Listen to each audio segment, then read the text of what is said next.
तो यहाँ दास का जो उद्देश्य है कि वो अब जो पहले इस ज्ञान को ढंग से समझा नहीं, अब परमात्मा ने दया करी आपके ऊपर, आप तो समझ रहे हो, साथ के साथ सब प्रमाण देख कर आते हो, तो आप डगमग नहीं हो सकते। लेकिन उस समय अभाव हमारे सामने ये था कि दास को इन सदग्रंथों में यह परमात्मा का बताए ज्ञान वाली सच्चाई प्राप्त नहीं थी, ज्ञान नहीं था। 2001 में परमात्मा ने प्रेरणा की इस दास को। कबीर साहब का एक अमर वाणी जो सच्चिदानंद गणब्रह्म की वाणी वो याद आई कि वेद मेरा भेद है और मैं ना मिलूं वेदन के माही, और जौन वेद से मैं मिलूं ये वेद जानते नहीं। अब यह बात खटकी प्रेरणा दाता की है, करे करावे साइया मन में लहर उठा, दादू सिर दरजीव का वो आप बगल हो जा। एक प्रेरणा हुई क्रोथा आश्रम के अंदर दास पहले घर घर में सत्संग करता था, फिर इतना अधिक हो गया था सत्संग घर घर में नहीं कर पाया था, एक एक दिन 5-5 4-4 जगह पाठ शुरू हो जाते थे। फिर एक सामूहिक भक्तों ने एक आश्रम अपना खरीद लिया, किसी ने दान में दे दिया, जैसे भी दान से, और तो उसमें हम रहने लगे। फिर प्रेरणा हुई कि कोई परमात्मा ऐसी दया हो, आपके ज्ञान का कोई और साथ समर्थक मिल जाए, जैसे वेदों में हो, उसके बाद गीता जी में हो, पुराणों में ये प्राप्त हो जावे, तो अपना आपके हिंदू धर्म के कम से कम भक्त मान जाए, आपको आपका ज्ञान स्वीकार कर ले। तो परमात्मा ने कहा कि वेद मेरा भेद है, मैं ना वेदन के माही, और जौन वेद से मैं मिलूं वो वेद जानते नहीं। तो ये बात खटकी कि वेद भगवान की का भेद है, परमात्मा की जानकारी दे रहे हैं। कबीर साहब कहते हैं मेरी महिमा गा रहे हैं वो। तो वेद तो हमने कभी देखे भी नहीं थे, वो किस टाइप के हैं, कैसे हैं। तब तक गीता हम पढ़ा करते थे, तो ये भी सुना करते थे कि सभी सदग्रंथों का सारभूत है श्रीमद् भगवत गीता। तो श्रीमद् भगवत गीता के अंदर दास ने जब पढ़ना शुरू किया, क्योंकि पहले तो इतना बिजी शेड्यूल था, फिर आश्रम में रहने से कुछ हल्का हुआ तो समय मिला मुझे, उसमें देखा कि गीता ज्ञानदाता खुद कहता है कि अर्जुन तू उस परमेश्वर की शरण में जा, उसकी कृपा से तू परम शांति को, सनातन परम धाम को प्राप्त होगा। दास की ऐसी स्थिति होगी जैसे भूखे न भोजन मिल जाए, निर्धन न धन मिल जाए, ऐसी स्थिति होगी। न फूला नहीं समाऊं है भगवान, आपने सारा खजाना रखा है इसमें आपका ही। उसमें सारा नए सिरे से गीता जी का अनुवाद किया, जिसको गहरी नजर गीता में आपके पास उपलब्ध है, परमात्मा के ज्ञान के आधार से उसका पुनर्अनुवाद किया। जो सब अनुवादकों ने गलत कर रखा है, अक्षरों का अनर्थ कर रखा है अर्थों के। जैसे अनुत्तम माने चौथी कक्षा के बालक ने पूछ ले, अनुत्तम माने उत्तम माने गुड, अनुत्तम माने बैड, और ये कहे अनुत्तम माने जिससे उत्तम कोई और ना हो। जैसे उत्तीर्ण है, उत्तीर्ण माने पास, बच्चा उत्तीर्ण हो गया, पास हो गया, और अनुत्तीर्ण लिखा हो किसी के पीछे और वो नौका में सबसे उत्तम पास हो गया, पीटे जा छाती पास तो टट्टू हो गया तू। तो वो भूल इन रखी बालकों वाली बातें। 7वें अध्याय के 18वें श्लोक में गीता जी में गीता ज्ञानदाता तो कहता है मेरी ये ज्ञानी आत्मा नेक आत्मा है, परमात्मा के लिए समर्पित है, लेकिन इनको तत्व ज्ञान तत्वदर्शी संत नहीं मिला, इस कारण से मेरे वाली अनुत्तम साधना में ये गति में लीन रहे। अब गीता अध्याय नंबर 8 के श्लोक नंबर 13 में गीता ज्ञानदाता कहता है ओम इति एक अक्षरम ब्रह्म व्यवहारण माम अनुसमन ये परियाति तदंदेहम सयाति परमाम गतिम। मेरे सत्र का केवल एक ओम मंत्र है, ओम अक्षर, नथिंग एल्स। और जो अंतिम सांस उच्चारण करके सिमरण करता हुआ जो अंतिम सांस शरीर छोड़कर जाता है, वो इस ओम से मिलने वाली परम गति को प्राप्त होता है। ओम ब्रह्म का मंत्र है।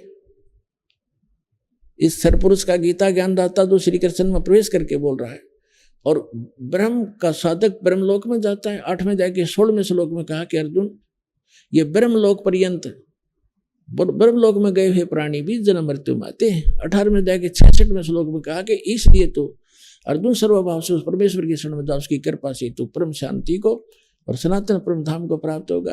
15वें अध्याय के 4थे श्लोक में कहा कि तत्वदर्शी संत की प्राप्ति के पश्चात परमेश्वर के उस परम पद की खोज करनी चाहिए, जहां जाने के बाद साधक फिर कभी जन्म मृत्यु में नहीं आते।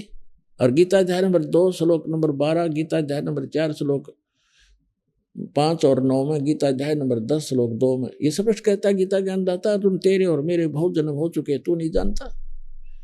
अब जब तक जन्म मृत्यु है, जैसा कर्म वैसा ही भोगना ही पड़ेगा इसकी शरण में रहने से, तो सुख काहे को। तो यहां तीसरी बताया है कि टुणक जैसे ऋषि, बड़े बड़े महापुरुष ये हैं तो नेकात्मा, लेकिन इनको तत्वदर्शी संत ना मिला जो पूर्ण परमात्मा की महिमा बताने वाला हो, जिस कारण से ये मेरे वाली ही गति में, अनुत्तम गति में स्थिर रहे।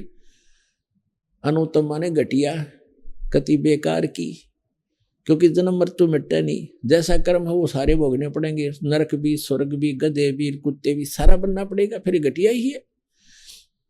7वें अध्याय के 19वें श्लोक में गीता ज्ञानदाता स्वयं कहता है कि बहुनाम जन्मानाम अन्ते ज्ञानवान माम प्रपद्यते, और वासुदेव सर्वमिति सहमात्मा सुदुर्लभ। स्पष्ट कर रहा है कि किस कारण से अनुत्तम गति में रहे। 7वें अध्याय के 12 से लेकर 15 तक तो ब्रह्मा विष्णु महेश तीनों गुणों के उपासकों को रिजेक्ट किया है। उसके बाद कहा कि ये मुझे भी ना बचते और मेरी भक्ति करते हैं तो 4 प्रकार के करते हैं, आर्त, अर्थार्थी, जिज्ञासु और ज्ञानी। उन तीनों को भी रिजेक्ट करता है ये, आर्त, अर्थार्थी और जिज्ञासु को। उत्तम ज्ञानी जो है वो ज्ञानी श्रेष्ठ है, और उस ज्ञानी को तत्वदर्शी संत ना मिलने से फिर कहता है मेरे वाली ही घटिया अनुत्तम गति में श्रेष्ठ सचित रहे। अब 7वें अध्याय के 19वें श्लोक में ये स्पष्ट होता है, गीता ज्ञानदाता कह, पहले तो ये कह रहा है 12 से लेकर 15 में कि ये तीनों गुणों की, रजगुण ब्रह्मा, सतगुण विष्णु, तमगुण शिव जी के द्वारा जिनका ज्ञान हरा जा चुका है, राक्षस स्वभाव को धारण किए हुए मनुष्यों में नीच दूषित कर्म करने वाले मूर्ख मेरी भक्ति भी ना करते, मेरी भक्ति नहीं करते। अपनी के विषय में कहता कि 4 प्रकार की करते, और उसमें बताया दिया ज्ञानी ही मुझे पसंद है, ज्ञानी को मैं अच्छा लगता हूं क्योंकि वो आन उपासना नहीं करते, मनुष्य जीवन का मूल उद्देश्य समझकर वो साधना करते हैं, लेकिन वो रह गए मेरे वाली अनुत्तम गति में।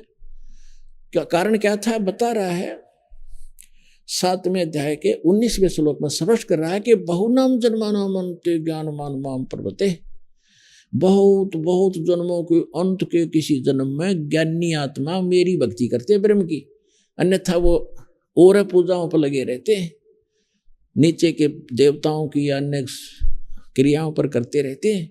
बहुनाम जन्मानाम अन्ते, बहुत के जन्मों के अंत के जन्म में कोई मेरी भक्ति करता है, ज्ञानी मुझे प्रपद्यते मेरी भक्ति करता है। लेकिन वासुदेव सर्वमिति, वासुदेव ही सब कुछ है, ये बताने वाला स महात्मा सुदुर्लभ है, वो संत तो बड़ी मुश्किल से मिलेगा कि वासुदेव ही सब कुछ है। वासुदेव का अर्थ होता है सबका मालिक, जिसकी सत्ता सब ब्रह्मांडों के ऊपर हो, वो वासुदेव है। श्री कृष्ण वासुदेव नहीं थे, श्री कृष्ण जी तो वासुदेव के बेटे थे, पुत्र थे, और वासुदेव उसके पिता का नाम वेदों से ही रखा गया था, क्योंकि जैसे हम चांद रखते अपने बच्चे का नाम, किसी का सूरज रख लेते हैं, तो वो चांद और सूरज थोड़े ही ये, तो इसी प्रकार वो वासुदेव नाम था, वासुदेव का पुत्र था श्री कृष्ण। श्री कृष्ण वासुदेव नहीं था, वो तो श्री विष्णु जी था, श्री विष्णु जी थे। और विष्णु जी केवल एक ब्रह्मांड में 3 लोक पर, पृथ्वी लोक, पाताल लोक और स्वर्ग लोक पर केवल एक विभाग का प्रभु है, स्वामी है, मालिक है, ये वासुदेव नहीं है। और इसका जो ब्रह्म है, ब्रह्मा विष्णु महेश का पिता सरपुरुष जो गीता ज्ञान दे रहा है श्री कृष्ण में प्रवेश करके, ये केवल 21 ब्रह्मांड का प्रभु है, स्वामी है। गीता अध्याय नंबर 15 के श्लोक नंबर 16 में ये 2 पुरुष बताए, सरपुरुष ये 21 ब्रह्मांड का पुरुष स्वामी है, और 7 संग ब्रह्मांड का अक्षर पुरुष है, वो भी वासुदेव नहीं है, केवल इतना ही स्वामी है, इतना ही व्यापक है, इतना ही वो वासुदेव है। और 15वें अध्याय के 17वें श्लोक में कहा कि उत्तम पुरुषत्व अन्य परमात्मा इति उदाहरते, यह लोकतरम अवश्य विवर्ती अवैश्वर। वो 3रे नंबर का जो परम अक्षर ब्रह्म 8वें अध्याय के 3रे श्लोक में जिसके विषय में कहा है, वो परम अक्षर ब्रह्म है, वो है वास्तव में वासुदेव। और वही गीता ज्ञानदाता कहता है कि अर्जुन तू सर्वभाव से 18वें अध्याय के 62वें श्लोक में सर्वभाव से उस परमेश्वर की शरण में जा, उसकी कृपा से तो परम शांति को सनातन परम धाम को प्राप्त होगा। तो कहते हैं कि ये बताने वाला संत कि वासुदेव सर्वमिति, कि वो सर्वशक्तिमान परमात्मा ही सब कुछ है, वो ही सबका पापनाशक है, वो ही सबको मोक्ष देने वाला है, वो सबकी उत्पत्ति करने वाला है और केवल वही उपास्य है, उसको इष्ट रूप में उपासना उसी की करनी चाहिए। तो ये बताने वाला संत तो बड़ी मुश्किल से मिलेगा। तो इन्होंने बैठा रखा था सारा। अच्छा, गीता अध्याय नंबर 18 के श्लोक नंबर 62 में स्पष्ट किया कि तू सर्वभाव से उस परमेश्वर की शरण में जा। अरे अज्ञानी अनाड़ी हमारे गुरु धर्म गुरु कहते हैं ना, अपने विषय में कह रहा आ जा, है कोई बात ही। फिर जान का क्या अर्थ कहता जो आजा बैठी हो तू सुखी शरण में, तो वो खुद पहले ही था। गीता अध्याय नंबर 2 के श्लोक नंबर 7 में अर्जुन पहले ही कह रहा कि मैं आपकी शरण हूं और मेरी बुद्धि अब काम करना बंद करेगी, मेरी अकल काम नहीं करती, जो हमारे हित में हो आप हमें बताओ, आप हमारे गुरु हो, हम आपके शिष्य। अर्जुन कह रहा मैं तो आपकी शरण पहले ही हूं। तो यह 18वें अध्याय के 66वें श्लोक में ये विचलित हो गए। उसका मूल संस्कृत मूल पाठ ऐसे है कि सर्वधर्मान परित्यज माम एकम शरणम वर्ज अहम तवा सर्व पापे भो मोक्षामि मा सच। अब गीता ज्ञानदाता कहता है कि मेरे सतर की जो साधना तू कर रहा है, 17वें अध्याय के 23वें श्लोक में 3 पुरुषों की भक्ति है, सरपुरुष, अक्षर पुरुष और परम अक्षर पुरुष की। ओम तत्सत इति निर्देश ब्रह्मणा त्रिविध समर्थ है। ब्राह्मणा तेन वेदा च यगा विहता पुरा। ओम तत्सत, ओम इस सरपुरुष का ब्रह्म का है और तत् ये सांकेतिक है, सत भी सांकेतिक है। ये तत् है अक्षर पुरुष का मंत्र है और सत भी सांकेतिक है, जिसको सार नाम कहते हैं। ये परम अक्षर पुरुष का उस पूर्ण परमात्मा का मंत्र है। तो यहां इसने बताया 18वें अध्याय के 66वें श्लोक में कि जो तू सही संत तुझे मिलेगा तत्वदर्शी, वो 3 मंत्र की उपासना देगा। उसमें जो मेरे सतर की भक्ति है ओम नाम की, वो मुझे त्याग दे। अब हम क्या करते रहे, पहले ओम नाम के जाप को ब्रह्म लोक में खत्म कर देते, इसकी कमाई को, इसकी भक्ति को, और अपना वहां पुण्य समाप्त करके 84 लाख योनियों में गिर जाते थे, अपना धन नाश करके हम निर्धन हो जाते थे। तो अब ये कहता है यदि तुम उसकी शरण में जाना है तो मेरे सतर की ओम नाम की पूजा मुझे छोड़ देना, ये विधान है। फिर कहा है कि सर्वधर्मान परित्यज माम, मेरे सतर के जो धार्मिक क्रियाएं तूने की है, क्योंकि यज्ञ हवन जो हम धर्म करते हैं और ओम नाम का जाप, ये हम यहीं छोड़ेंगे, इसको देंगे और अपना संसारिक लाभ हमें यहाँ मिलता रहेगा। फिर जो तत् और सत मंत्र के जो कमाई है ये आगे लेकर चलेगी आपको। तो तत् है जो अक्षर पुरुष का, इसके 7 संग ब्रह्मांडों से हमने गुजरना है, वहां इसका टैक्स देना है, इसकी कमाई वहां दे देंगे।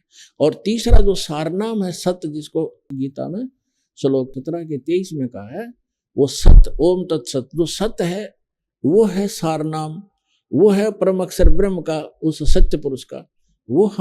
वो लेकर हमें सतलोक में प्रवेश कराएगा, बर्मा द्वार खोल के। अब जैसे सर्वधर्मान परित्यज माम एकम शरणम व्रज, इसने कहा कि मेरे सतर के जितने धार्मिक अनुष्ठान तूने किए हैं तत्वदर्शी संत की प्राप्ति के उपरांत, तो वो मुझे छोड़ मेरे को दे दे। और एकम शरणम व्रज, एकम मानो जिसके बराबर दूसरा ना हो, अद्वितीय सचिदानंद घन ब्रह्म की शरण में जा, तब मैं तुझे सब पापों से मुक्त कर दूंगा। हम पाप कर्मों से बंधे रहते हैं यहाँ पर, जैसे हमने इस कारण ले रखा था, ये नहीं देंगे तो नहीं जाने देगा, तो ऋण दे देंगे, हम चले जाएंगे, छोड़ देंगे। तो इसका अर्थ ये बनता है व्रज माने जाना होता है, इन सब नाड़ियों ने आना किया हुआ है। तो ये बैठा इन्होंने अज्ञान बना दिया, इस निर्मल ज्ञान गीता जी का अज्ञान बना के धर दिया अपने अनुवाद में। अब जो प्रसंग चल रहा है कि फिर दास ने गीता जी को अनुवाद किया, फिर सोचा कि वेदों को भी देखूं। वेद भी अनुवादित थे, जिसमें महर्षि दयानंद और उसके चेलों ने फिर ये किए, और था श्री राम शर्मा, इन कईयों के राइटर अनुवादकों के दास ने वेद पढ़े, क्योंकि मूल ज्ञान दास के पास था जो तत्व ज्ञान है। और इन्होंने इन सदग्रंथों के जहाँ अनुवाद खराब किए वो दास के समझ में तुरंत आ गए। तो फिर वेदों को देखा, वो तिरेगी।